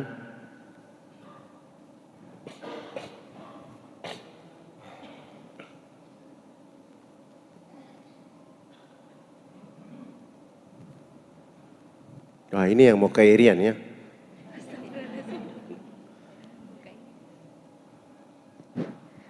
Ustaz mau nanya. Assalamualaikum warahmatullahi wabarakatuh. Waalaikumsalam warahmatullahi wabarakatuh. Silakan nanya. Ustadz mau nanya, kan biasanya orang mu'alaf itu lebih kuat, imannya lebih kuat daripada orang Islam yang udah dididik dari kecilnya. Kenapa itu, Ustadz? Karena semangat dia mencari ilmu, sementara orang Islam ya itu aja. Semangat orang mualaf itu mencari ilmu, sementara orang Islam ya itu saja. Apa yang dilakukan oleh orang tuanya itu yang dilakukan. Dia tidak punya modal pemahaman kepada agama. Sehingga kenapa mualaf itu lebih kuat, lebih dahsyat bicaranya, lebih energi, karena dia sudah merasakan bahwa yang pernah dilakukan itu salah, maka peluang memperbaiki dirinya dengan menambah ilmu Islam. Orang Islam sendiri belajar bahasa agama juga setengah-setengah. Kenapa? Karena orang Islam sendiri tidak merasakan indahnya dakwah. Coba saya tanya antum, apakah pernah di lingkungan dekat masjid ini atau di masjid di tempat antum tinggal, pernah kalian selesai sholat subuh, sholat duhur, sholat asar, sholat maghrib, sholat isya, setiap selesai sholat ketua-ketua RT berdiri pintu rumah, pintu masjid masing-masing, absen warga yang masuk ke masjid? Nggak ada. Padahal rukun negara Republik Indonesia ini Qul huwallahu ahad, ketuhanan yang Maha Esa. Nah, kalau ada ayat yang menjabarkan, ada aturan yang menjabarkan berkaitan dengan undang-undang ayat ketuhanan yang Maha Esa, maka setiap warga negara terutama ketua RT berhak mendakwakan warga mereka di lingkungan mereka yang seagama dengan mereka supaya mereka mampu menjaga agama. Itu enggak ada penjabaran ayat itu. Seakan-akan dipamerkan ketuhanan yang Maha Esa, sesudah itu dilanggar lagi sampai hari ini. Padahal perlu penjelasan apa makna ketuhanan yang Maha Esa itu. Nah, jawabannya dijawab oleh lagu Indonesia Raya. Bangunlah jiwanya, bangunlah badannya, baru dapat Indonesia Raya. Nah, bagaimana dilakukan mendapatkan Indonesia Raya? Cuma dua. Satu, jiwa harus dihidupkan dengan agama ini. Yang ketiga, badannya harus dirawat dengan kesehatan yang baik, makanan yang halal, thayyib, mubarakah. Baru kita bisa menemukan Indonesia Raya. Bukan jalan tol. Bukan. Kalau bangun jalan tol, kasihan saudaraku yang ada di gunung sana tidak bisa naik jalan tol. Maka bagaimana kita bisa menemukan Indonesia Raya? Apakah orang di kota yang menemukan itu? Tidak. Indonesia Raya harus dimiliki oleh seluruh anak Indonesia dari kampung sampai ke kota, kota kembali ke kampung. Bagaimana caranya? Jiwa mereka hidup.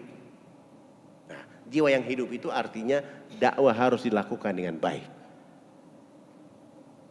Masih SMA atau sudah kuliah? SMA. Gunakan kekuatan dakwah di SMA supaya teman-teman itu dapat mengerti agama ini dengan baik. Kalau belum, belajar kepada guru-guru yang ada di Solo, dan gudang ilmu itu ada di Solo. Datang ke tuan guru besar Ustadz Muin, minta ilmu ke sana, lalu pergi berdakwah di SMA. Dakwah gurunya juga.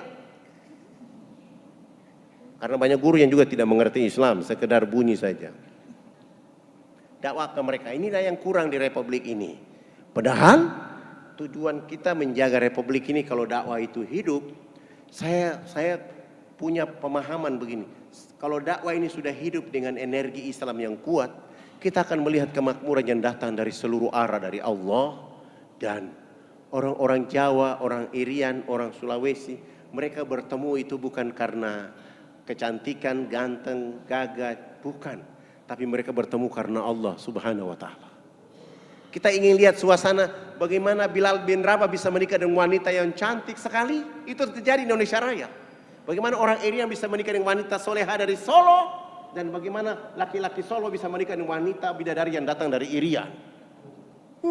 Anaknya akan tampil baik. Walaupun nanti malam pertama suaminya ketakutan, itu urusan kedua.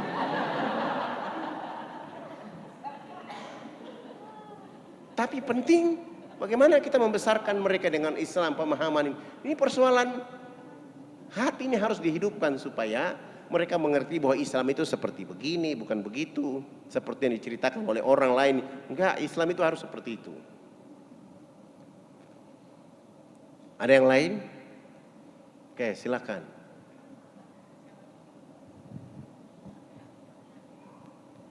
Assalamualaikum warahmatullahi wabarakatuh, Ustaz. Waalaikumsalam warahmatullahi wabarakatuh. Perkenalkan, nama saya Silviana. Saya ingin bertanya sesuatu, Ustaz. Jadi saya ini adalah seorang mu'alaf. Alhamdulillah. Saya ingin bertanya, bagaimana cara saya ini sebagai anak berdakwah pada kedua orang tua saya? Karena saya berharap suatu saat nanti orang tua saya bisa masuk Islam, Ustadz, seperti itu. Lalu pertanyaan kedua, apakah benar jikalau orang tua itu memiliki perbedaan keyakinan? Karena orang tua saya kan masih Kristen, itu kalau sudah meninggal apakah anaknya itu tidak bisa mendoakan seperti itu, Ustadz? Terima kasih. Wassalamualaikum warahmatullahi wabarakatuh. Assalamualaikum warahmatullahi wabarakatuh. Mbak sebagai seorang mualaf harus berdalam agama, belajar semua agama, belajar semua ilmu dari para guru. Yang kedua, setelah mempelajari Islam harus kuat menghadapi ayah ibu, mendakwakan mereka walaupun mereka janji dengan harta, dengan iming-iming segala macam semua, tetapkan hati dalam Islam. Dan apakah orang tua yang sudah meninggal dalam keadaan Kristen didoakan? Enggak sampai. Doa enggak diterima. Kecuali dia masih hidup, dan itu tugas umat Islam mendoakan seluruh orang kafir supaya mendapatkan hidayah dari Allah, termasuk kepada ayah dan ibumu. Kalau dia masih hidup, doakan dia supaya dapat hidayah dari Allah.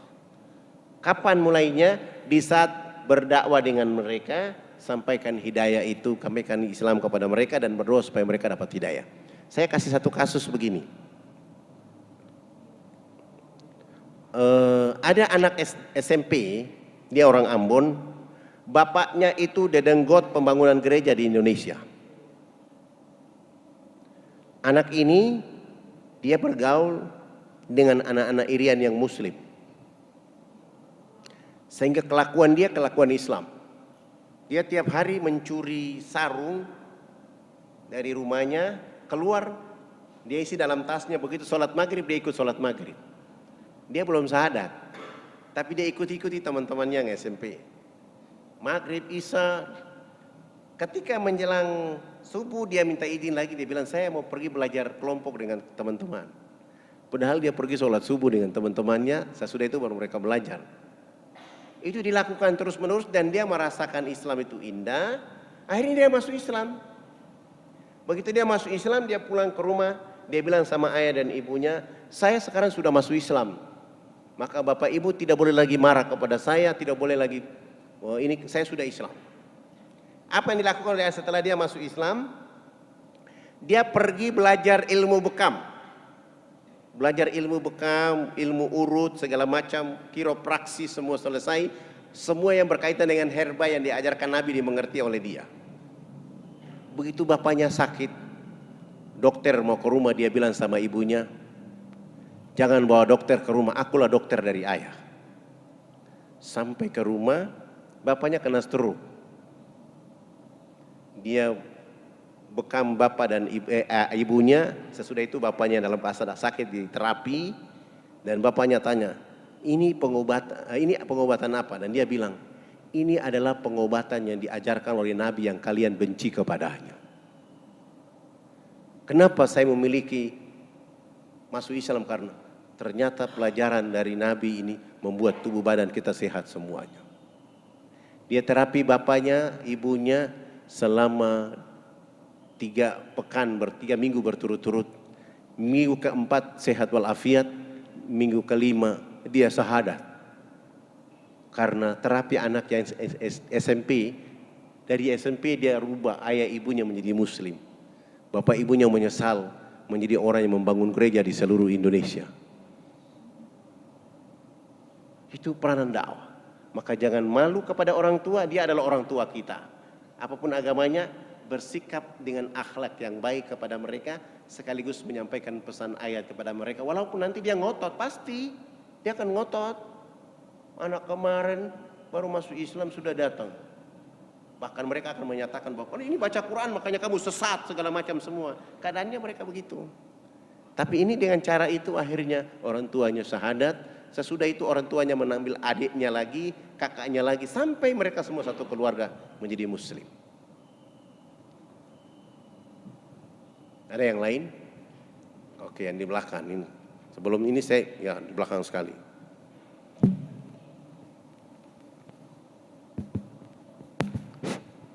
Assalamualaikum warahmatullahi wabarakatuh. Waalaikumsalam warahmatullahi wabarakatuh. Nama saya Wiono. Ustadz, saya mau tanya, tadi Ustadz sempat menyinggung masalah partai politik, karena ini sebentar lagi kita mau ada pemilu. Saya mau tanya, bagaimana pandangan Ustadz tentang capres dan cawapres tahun ini? Terus bagaimana saran Bapak Ustadz kepada khususnya jamaah ini dan umumnya para calon pemilih dan warga Indonesia di sini? Terima kasih. Assalamualaikum warahmatullahi wabarakatuh. Waalaikumsalam warahmatullahi wabarakatuh. Perlu saya jelaskan, Jokowi itu orang Indonesia dari Solo. Prabowo itu juga orang Indonesia dari Solo juga ya. Solo Raya juga kan? Orang Indonesia. Mereka semua orang Indonesia, wakilnya juga orang Indonesia, tidak orang lain. Tetapi yang perlu dipahami oleh kita, kejujuran itu penting. Keteladanan itu penting. Kejujuran itu adalah topik terbaik jadi pemimpin. Dan Nabi sudah mengajarkan kepada kita menjadi pemimpin ini cuma 4 hal saja. Sidik, amanah, tablik, fatona. 4 itu. Nah, Bapak Ibu tinggal melihat siapa di antara mereka berdua itu. Yang amanah, yang fatona, yang jujur. Nah, karena ini pertanyaan capres itu, supaya kisi-kisi ini saya berikan kepada seluruh orang Islam di Republik ini. Kenapa Allah menyuruh pemerintah negara menetapkan tanggal 17 April 2019. Saya lihat Al-Quran itu ayat Allah paling spektakuler. Iqra bismi rabbikal ladzi khalaq. 17 ini Allah ingin ingatkan kembali kemenangan kepada orang Islam tentang tanggal 17 di bulan Agustus. Allah ingin mengulangi tanggal kemenangan itu kepada orang Islam di tanggal 17 April. Kenapa? Tanggal 17 ini adalah tanggal orang yang biasa menuju kemenangan. Hayalal falah, mereka yang satu hari 17 kali menghadap Allah. 17 rakaat. Di sana ada angka 4. Oh, angka 4 itu di sana ada Abu Bakar, ada Umar, ada Utsman, ada Ali, ada Syafi'i, ada Maliki, ada Hambali, ada Hanafi, ada Hajar Aswad, ada Irak, ada Yamani, ada Samsi, ada Yamani. Udah. Terus di sana ada 20, 19. 20 itu sifat Allah, mulai dari wujud, kidam, baka sampai. Terus di sana ada angka 19. Nabi bersabda, memulailah kalian dengan sebuah pekerjaan dengan kata Bismillahirrahmanirrahim. Huruf hijaiyah itu angkanya 19. Billah. Itu artinya orang yang memikir cerdas dengan kebangsaan Indonesia, dia akan memilih yang benar untuk mendapatkan rahmat dari Allah Subhanahu wa taala. Memilih yang benar untuk mendapatkan keberkahan dari Allah Subhanahu wa taala. Memilih yang benar untuk bagaimana agama ini hidup, agama ini jalan. Memilih yang bagaimana supaya ulama ini tentram, terus menyampaikan dakwah. Memilih yang bagaimana supaya nilai ketuhanan Maha Esa itu berjalan dengan baik, kemanusiaan itu ada di seluruh tanah air, persatuan itu terjaga, dan kita akan menciptakan kerakyatan yang benar, kerakyatan yang penuh dengan hikmah. Lalu kita akan menghasilkan keadilan bagi bangsa dan negara. Ngepilihlah itu. Udah jelas? Gak boleh saya menyebut nama orang.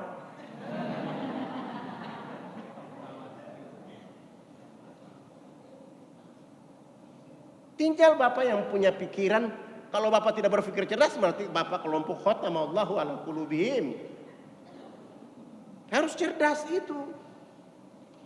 Maka wanita yang pakai jilbab harus pilih yang cerdas supaya jilbabnya cahaya. Laki-laki yang pakai baju koko harus memilih yang cerdas supaya menghasilkan yang keberkahan. Dan Allah ingin ulangi kemenangan itu kepada orang Indonesia supaya mereka memikirkan manusia Indonesia menuju ketaatan yang benar dengan analisa permasalahan yang sudah Allah kasih kita kepada lalu.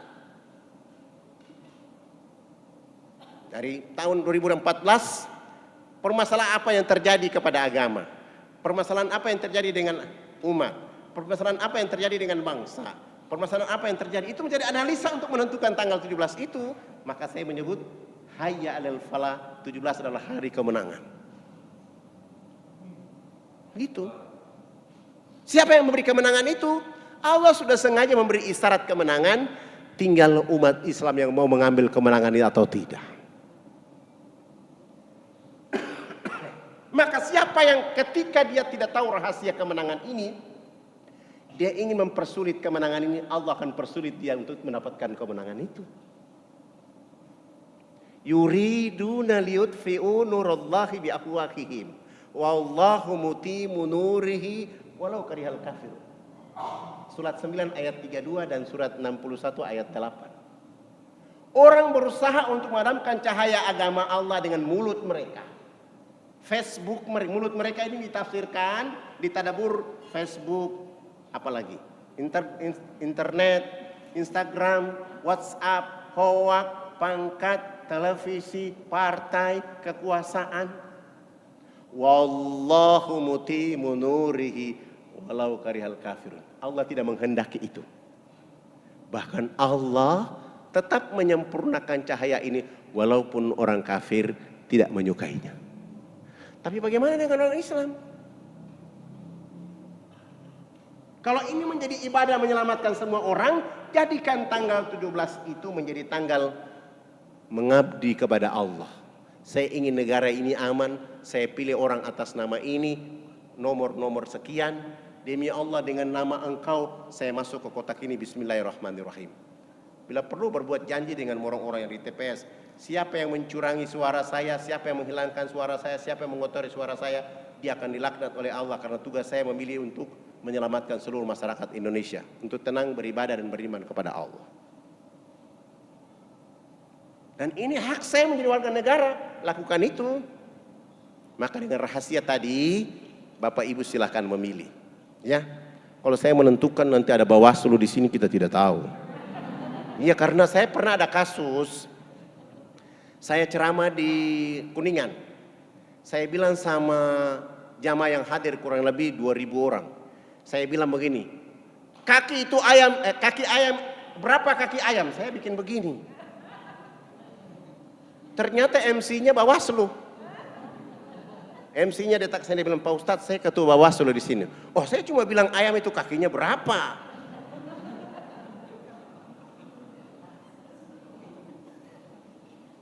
Jadi tidak boleh. Jadi itu nanti ini udah. Tapi era sekarang boleh bicara itu, tapi saya tidak boleh gunakan ini. Nanti orang mengatakan, walaupun masjid ini dijadikan menjadi pusat peradaban, pusat perang, pusat politik, pusat pendidikan, boleh.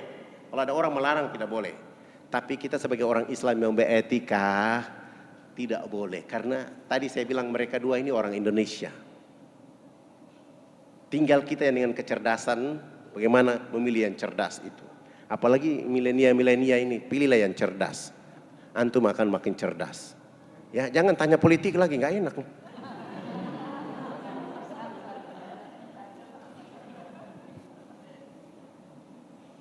Saya kira tidak ada. Kalau tidak ada, saya cerita satu terakhir ya. Ini berkaitan dengan yang akhwat dan ikhwan. Setelah kita berdakwah di lokasi di pegunungan selesai, saya bercoba untuk kita datang ke satu tempat lagi. Jalan kaki ke lokasi untuk berdakwah 12 hari. Begitu kami tiba ke lokasi ini berdakwah selama 3 bulan, seorang saja yang masuk Islam. Saya mulai berpikir bagaimana supaya bisa banyak orang syahadat. Saya turun dari gunung jalan 12 hari, terus naik kapal ke Surabaya, menghadap pengurus masjid di Sunan Ampel Surabaya. Saya minta tolong bantu saya pakaian layak pakai, sabun, sampo, odol sikat gigi. 2 bulan kemudian terkumpul 600 karung. 200 karton sabun, sampo, odol sikat gigi, dan beberapa bantuan lain saya bawa. Besok mau berangkat, ada alumni dari IAIN Sunan Ampel, tinggi orangnya, putih, cerdas, namanya Firman. Dia bilang begini sama saya, bolehkah saya ikut dakwah di Irian? Boleh, tapi jangan tanya gaji karena saya tidak punya uang. Kalau antum ikhlas silahkan. Dia bilang saya ikhlas. Akhirnya dia ikut saya. Kami bawa bantuan ini sampai ke lokasi. 5 hari kemudian sampai, kami turunkan seluruh barang. 2 hari kemudian kami mulai jalan kaki. Begitu jalan kaki hari pertama, Firman dia mulai tanya, Fadlan, kira-kira kapan kita sampai ke lokasi? Saya tidak jawab, saya diam. Besok pagi jalan lagi, menjelang asar kami istirahat. Dia tanya lagi, masih lama ya? Saya tidak jawab. Hari ketiga dia tanya lagi, saya tidak jawab. Hari keempat dia tanya, saya juga diam. Hari kelima langsung dia marah. Oh, kalau saya tahu dakwah begini saya tidak ikut antum ke Irian. Tolong pulangkan saya mau kembali ke Jawa Timur. Untuk apa saya menyusahkan diri di sini? Saya mulai peluk beliau dan saya bilang, Firman, ente tidak pantas beragama Islam. Antum tidak pantas menjadi umatnya Muhammad. Coba tengok 1400 tahun yang lalu, seorang anak manusia dalam rahim ibunya, ayahnya wafat. 6 tahun kemudian ibunya juga wafat, diasuh oleh kakeknya Abdul Muthalib. 2 tahun dari perjalanan itu, kakeknya juga meninggal dunia, wafat. Walaupun di sana ada Ja'far, ada Ali, wahai Firman, Muhammad tidak pernah mengeluh sedikit pun bicara tentang dakwah. Antum baru datang dari Jawa Timur, antum mengeluh. Silakan antum mau pulang saja. Di sana ada binatang buas, antum mau mati aja. Saya bicara begitu, akhirnya dia ketakutan dan dia bilang, kalau begitu kita jalan lagi. Kami jalan sampai ke lokasi 12 hari. Berdakwah selama 3 bulan tidak ada orang masuk Islam dan saya mulai bilang, ini Ustadz tidak ada orang masuk Islam karena niat nawaitku ya antum yang salah. Supaya menghidupkan niat antum, niat dakwah ini, ada metode dakwah berikutnya. Apa itu Ustadz? Bagaimana kalau saya nikahkan antum dengan anak kepala suku yang namanya Yakomino? Hah? Hei Firman, saya tidak bicara dakwah, saya tidak bicara ganteng, saya tidak bicara cantik, saya bicara dakwah. Jangankan antum, saya yang orang Irian ini juga tidak mau menikah dengan wanita di sini. Tapi untuk kondisi dakwah yang hari ini, yang paling cocok, yang paling tepat adalah antum. Apa kata dia? Ustadz, kalau begitu kasih saya waktu istihara dulu. Iya, begini pakai istihara. Lalu dia istihara 7 malam berturut-turut. Pagi-pagi saya lagi sholat duha, dia menghadap saya dan saya lihat wajahnya antara sedih dan gembira. Bagaimana lagi Ustadz wajah antum seperti masih pagi? Sudah sedih-sedih begini. Ya Ustadz, saya sudah istihara berturut-turut 7 malam ini, jawabannya cahaya putih. Langsung saya bilang, Alhamdulillahirabbil alamin. Berarti antum wajib menikah anak kepala suku. Bagaimana cara nikahnya Ustadz? Saya juga tahu caranya. Tidak mungkin kita nikahkan antum di sini. Saya lapor di kepala suku, ini perempuan kami tutup auratnya, kami bawa dia jalan kaki ke kota, tunggu kapal dari Jayapura, kami bawa dia naik kapal laut menuju Jawa Timur. Sampai di Jawa Timur, perempuan yang nama Yakomina ini masuk Islam, kami ganti nama dia dengan Khadijah. Dia tinggal selama 3 tahun 6 bulan di Mojokerto, ngaji masuk salon, ngaji masuk salon, ngaji masuk salon, menghabiskan biaya salon 23.775.000. Rambut kribo itu kami rebonding kasih lurus. Yang tadi ada lemak-lemak itu kami lulur menjadi hitam manis. Begitu dia pakai gamis, jilbab bergo, baru Firman bicara. Ustadz, kenapa? Itu orang Irian dipoles kayak orang Yaman ya. Dulu ente tidak mau, sekarang baru memuji. Kira-kira kapan akad nikah? Alhamdulillah 5 hari kemudian Ustadz Firman menikah dengan Khadijah. 3 tahun 6 bulan dia ada di Mojokerto itu bisa hafal juz 28, 29, 30 dan 112 hadis dan dia sudah bisa ceramah. Saya bilang ini modal ini. Akad nikah selesai saya bilang haram hukumnya 2 pasangan ini tinggal di sini. Karena ulama ustadz di sini banyak. Tugas saya bawa laki-laki ini dan perempuan bawa pulang. Dibawa sampai ke sana, saya mulai berpikir, Kalau kita jalan kaki 12 hari, keringat ini membuat perempuan kembali ke habitatnya.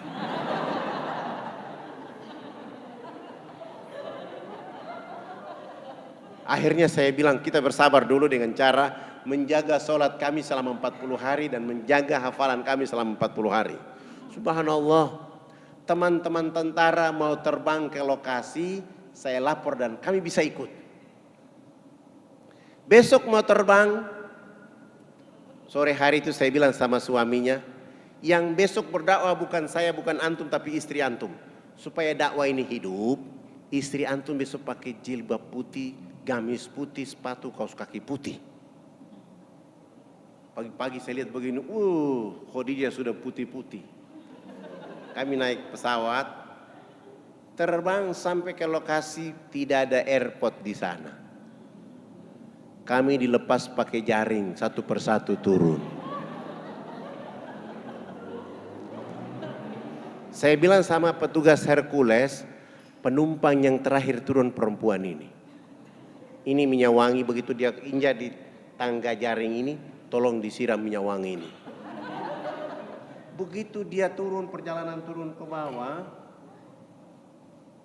angin dari baling-baling itu berputar, anginnya kena di bajunya, melambai. Orang dari bawah kampung berteriak, malaikat datang di kampung. Orang belum pernah lihat perempuan pakaian seperti itu. Begitu dia turun, semua orang dari kampung itu berkumpul semua, lalu dia ceramah. Dia pakai bahasa mereka. Saya bisa bicara seperti begini. Saya bisa pakai pakaian seperti ini. 3 tahun 6 bulan saya ke negeri mereka mengajarkan saya tentang kehidupan dan peradaban. Dan hari ini saya tidak boleh tinggal di sana, saya harus bawa contoh peradaban untuk kita di sini hidup. Agar ayah, ibu, keluarga di sini berubah supaya benar-benar menikmati apa yang dikasih oleh Allah Sang Pencipta di tempat ini. Dia ceramah 1,5 jam, satu perempuan berdiri mengatakan, "Hei Yakomina, kami bersedia masuk Islam, tetapi kami juga cantik seperti kau." Suaminya mulai bilang sama saya, "Pak Ustadz, kira-kira di tengah hutan ini salon mana yang mau datang?" Urusan salon urusan saya, bukan urusan antum. Yang penting mereka sudah ada niat.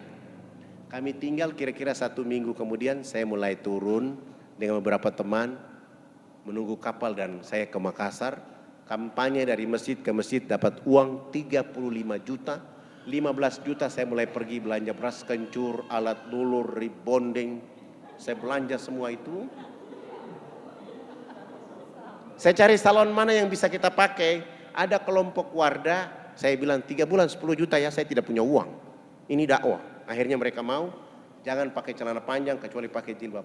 Kami bawa mereka dengan uang sisa itu kami sampai ke lokasi. Sampai di sana tidak langsung dakwah, kita bikin rumah-rumah kecil. Bilik yang pertama isinya cermin, bilik yang kedua isinya tanah liat, bilik yang ketiga isinya air, sampo, sabun, odol, sikat gigi. Bilik keempat pekerja salon, kelima pekerja salon, keenam pekerja salon, ketujuh pekerja salon, kedelapan pekerja salon, ke-9 ruang pas, ke-10 cermin. Karena di pedalaman sana belum pernah ada orang lihat wajahnya dengan cermin, saya mulai suruh antrian panjang ibu-ibu. Begitu ibu yang pertama dia buka horden bilik yang pertama, dia lihat wajahnya di cermin ketakutan dan lari keluar. Dia mulai berteriak, "Ada setan!" Hah? Kok pagi-pagi sudah ada setan? Ibu sini dulu. Coba ceritakan ibu lihat apa? Saya buka kain itu, ada orang lihat dari dalam. Itu wajah ibu. Tidak, dia lihat saya. Kalau ibu tidak percaya, sekalian saya buka kain ini, angkat tangan. Ini tangan siapa? Tangan saya. Itu ibu. Oh iya, kita belum pernah lihat wajah seperti begitu. Dipindah ke bilik kedua, tahara dengan tanah liat sebanyak 6 kali, lalu menggunakan sabun, sampo, air. Begitu di bilik ke-9 mereka pakai baju gamis, rambut yang tadi jabri kayak pohon beringin itu ditutup dengan jilbab, lalu dia di cermin ke-10. Alhamdulillah 662 perempuan ditambah 125 kepala keluarga. Syahadat, hari ini semen 1 sak di kampung mereka 1.800.000. Masjid sudah terbangun 23 buah di sana. Saya kira itu yang bisa disampaikan pada sore hari ini. Semoga ini menjadi ibro agar kita bisa mampu menjaga dakwah di tempat kita masing-masing dalam rangka menyelamatkan bangsa dan negara yang kita cintai. Mohon maaf lahir batin. Subhanallah bihamdika asyhadu an la ilaha illa anta astaghfiruka wa atubu ilaik. Wassalamualaikum warahmatullahi wabarakatuh.